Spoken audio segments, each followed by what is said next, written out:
Hai teman-teman, Assalamualaikum warahmatullahi wabarakatuh. Perkenalkan, nama saya Septin Eka Putri Anjarwati.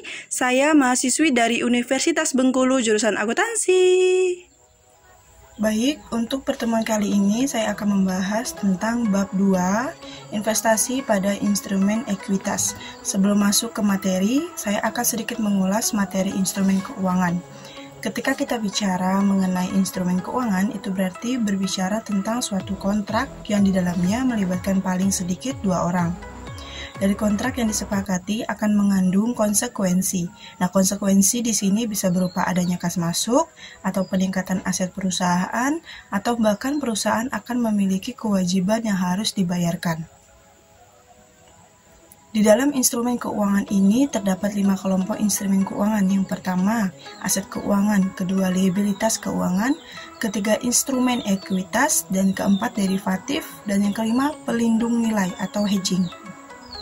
Yang pertama yang akan kita bahas ialah aset keuangan. Aset keuangan ini berbentuk kontrak yang melibatkan minimal 2 orang dan kemungkinan mendapatkan kas masuk atau bahkan sebuah kewajiban. Contoh dari aset keuangan, yang pertama itu kas. Kas di sini yang dimaksud adalah kas yang kita simpan di rekening bank berupa giro. Nah, dari giro ini, mengapa dikatakan sebagai bagian dari aset keuangan? Karena giro sudah berisi tentang perjanjian antara perusahaan dan pihak bank. Hasil yang akan kita peroleh dari giro ialah aliran kas yang berupa pendapatan bunga. Yang kedua yaitu piutang dagang.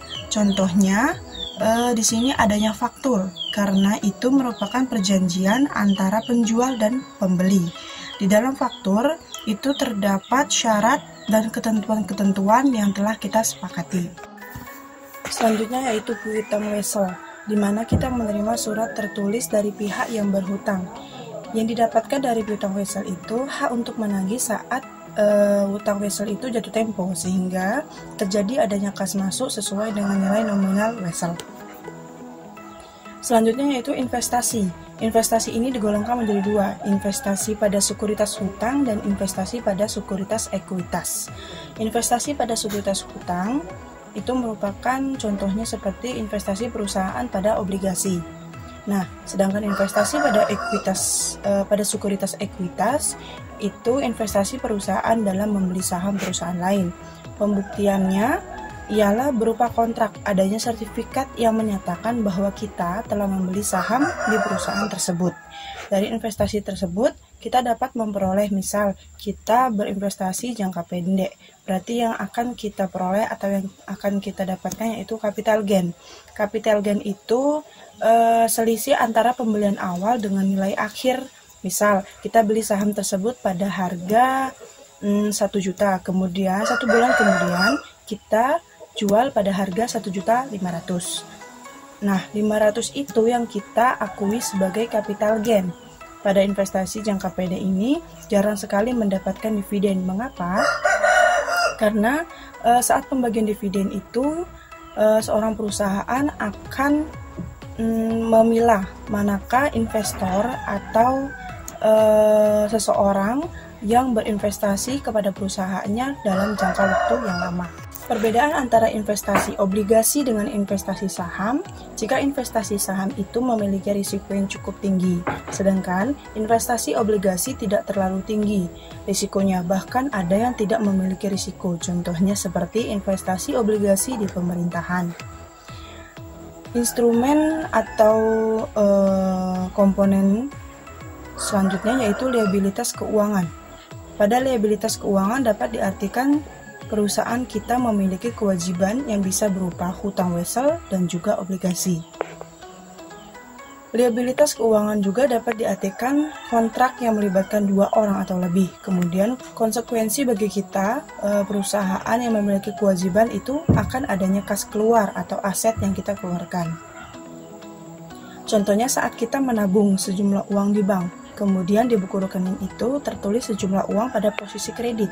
Nah, bagi orang yang tidak mengetahuinya akan bingung mengapa ketika kita menabung atau kita memasukkan uang di bank, malah saldo kita itu berkurang atau di posisi kredit. Karena sebenarnya yang mencatat itu ialah pihak bank, karena bagi pihak bank itu merupakan kewajiban bank terhadap kita yang menabung. Makanya jika kita yang mencatat transaksi di posisi debit yaitu kas di bank, kemudian di posisi kredit yaitu kas karena kita memindahkan kas tunai kepada bank. Selanjutnya yaitu instrumen ekuitas. Ekuitas ialah hak atas aset yang dimiliki oleh pemilik setelah dikurangi liabilitas atau sering kita sebut dengan aset bersih. Nah, ekuitas ini terdiri dari dua kelompok utama. Yang pertama itu modal saham atau share capital, yang kedua saldo laba atau return earning. Share capital tadi atau modal saham dibedakan lagi menjadi 3. Yang pertama itu share capital ordinary, kedua share capital reference, dan yang terakhir share capital premium. Saldo laba atau return earning merupakan akumulasi dari laba yang diperoleh perusahaan yang tidak dibagikan kepada pemegang saham. Saldo normal dari return earning itu ialah kredit yang dapat mengurangi nilai dari saldo laba atau return earning adalah adanya pembagian dividen, dan return earning akan meningkat ketika perusahaan memperoleh laba. Itu kira-kira sedikit pengulangan dari materi sebelumnya. Sekarang kita masuk kepada materi tentang investasi pada instrumen ekuitas atau investasi saham. Pada bab ini membahas mengenai kepentingan atau kepemilikan investor yang memiliki investasi terhadap investi atau perusahaan tempat kita berinvestasi, tidak lebih dari 50%. Perlakuan akuntansi terhadap investasi ini dibagi menjadi 3. Yang pertama, ada yang kepemilikannya itu 0 atau lebih besar tapi tidak melewati 20%, jadi antara 0 sampai 20%. Nah, dikatakan investor tidak memiliki pengaruh yang signifikan, maka metode yang digunakan itu bisa menggunakan metode biaya, metode harga perolehan, atau juga bisa menggunakan metode nilai wajar. Yang kedua, itu investor memiliki saham di perusahaan investi lebih dari 20%, tapi tidak melebihi 50%. Ini disebut sebagai investasi pada entitas asosiasi. Dikatakan investor memiliki pengaruh yang signifikan, itu diatur pada PSAK 15. Metode yang digunakan adalah metode ekuitas. Selanjutnya yaitu kepemilikan laba lebih dari 50%. Maka dikenal dengan istilah perusahaan induk dan anak, sehingga laporan keuangan menjadi bergabung atau sering disebut sebagai laporan keuangan konsolidasian. Metode yang digunakan bisa metode yang mana saja. Jadi di sini kita bisa memilih metode yang mana aja, baik yang metode biaya atau metode ekuitas atau bahkan metode nilai wajar. Di sini kita akan membahas metode biaya dan metode nilai wajar dalam kaitannya dalam investasi saham. Yang pertama, pencatatan ketika perolehan investasi dari perusahaan investi. Di sini investor akan mencatat nilai investasinya sebesar harga perolehan atau biaya perolehan. Biaya perolehan itu sendiri adalah seluruh biaya yang kita keluarkan untuk mendapatkan investasi tersebut. Jika di dalam biaya tersebut ada biaya transaksi yang dikeluarkan, maka perlakuan biaya transaksi tergantung pada jenis atau kategori dari investasi itu. Kalau kategorinya itu sebagai aset keuangan, diukur berdasarkan nilai wajar melalui laba rugi, maka biaya transaksi itu diperhitungkan sebagai penambah beban periode berjalan. Contoh nih, ketika saya membeli saham dari perusahaan investi nilainya sebesar 100.000, kemudian biaya transaksi 10.000, maka jurnal yang akan saya buat pada posisi debit itu investasi sebesar 100.000, kemudian pada posisi debit juga biaya transaksi sebesar 10.000, dan kemudian pada posisi kredit ialah kas sebesar 110.000. Yang kedua yaitu pencatatan ketika investi membagi dividen tunai. Nah, jurnal yang akan kita buat pada posisi debit kas, kemudian pada posisi kredit pendapatan dividen. Kemudian ketika investi itu baru mengumumkan akan membagikan dividen. Nah, sedangkan tadi kan pencatatan ketika investasi itu membagikan dividen secara tunai. Yang sekarang investasi itu baru mengumumkan akan membagikan dividen. Jadi jurnal yang akan kita buat pada posisi debit yaitu piutang dividen dan pada posisi kredit pendapatan dividen. Perlakuan investor ketika investasi mengumumkan bahwa dia akan memperoleh laba, maka jawaban yang akan kita berikan yaitu kita tidak akan membuat jurnal penyesuaian karena kita tidak memiliki pengaruh yang signifikan. Karena laba saham ataupun saham yang kita beli di perusahaan investasi itu tidak lebih dari 20%. Selanjutnya ketika terjadi perbedaan antara nilai wajar dengan harga perolehan pada saat kita berinvestasi.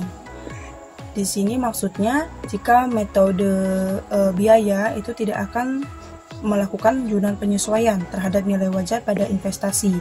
Sedangkan pada metode nilai wajar, kita akan mencatat pada jurnal penyesuaian untuk mencatat penyesuaian nilai investasi kita berdasarkan nilai wajar.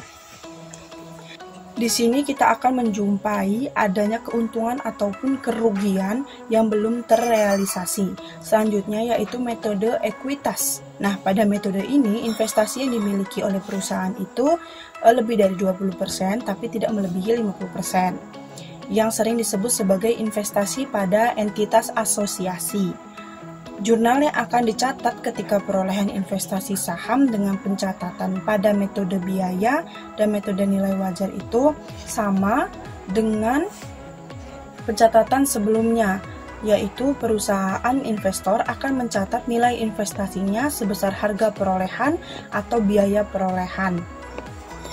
Yang kedua, pencatatan ketika perusahaan investasi pada entitas asosiasi mengumumkan akan membagi dividen. Jadi jurnal yang akan kita buat pada posisi debit yaitu piutang dividen itu, kemudian pada posisi kredit investasi pada entitas asosiasi. Dan yang ketiga, pencatatan ketika perusahaan investasi pada entitas asosiasi mengumumkan bahwa dia memperoleh laba. Jurnal ketika melakukan penyesuaian itu investasi pada entitas asosiasi pada posisi debit, kemudian pada posisi kredit pendapatan dari investasi. Jika mengalami kerugian, maka perusahaan investor tetap melakukan penyesuaian dengan menjurnal akun kerugian dari investasi pada posisi debit dan pada posisi kredit yaitu investasi pada entitas asosiasi. Harus diingat bahwa pada metode ekuitas tidak ada penyesuaian pada nilai wajar. Ketika investasi diperoleh pada periode interim. Nah, periode interim itu ialah pembelian saham yang kita lakukan pada perusahaan investasi tidak pada awal tahun. Nah, pada kasus ini menggunakan metode ekuitas. Perusahaan investor tidak boleh mengakui adanya laba full selama 1 tahun, tapi kita dapat mengakuinya secara proporsional. Pada materi penurunan nilai, kita akan sedikit membahasnya. Hampir seluruh aset itu akan mengalami indikasi penurunan nilai. Di sini saya contohkan pada aset tetap. Nah, kira-kira kapan aset tetap tersebut mengalami penurunan nilai? Jawabannya ialah pada saat nilai tercatat dari aset tetap tersebut lebih tinggi dibandingkan nilai terpulihkan. Nah, nilai terpulihkan itu apa? Nilai terpulihkan itu ialah memilih mana yang lebih tinggi antara dua nilai, yaitu antara nilai wajar dengan nilai pakai. Kita kembali kepada metode ekuitas. Perlakuan akuntansi atas metode ekuitas itu dalam praktiknya tidak semudah dan tidak sesederhana seperti yang dijelaskan di buku sebelumnya. Di sini juga bisa terjadi biaya perolehan investasi bisa berbeda dengan proporsi atas nilai tercatat ekuitas atau nilai wajar aset neto, sehingga akan menimbulkan adanya selisih atau diferensial. Selisih ini akan kita alokasikan bisa kepada goodwill atau kepada aset atau liabilitas yang nilai wajarnya berbeda dengan nilai tercatat.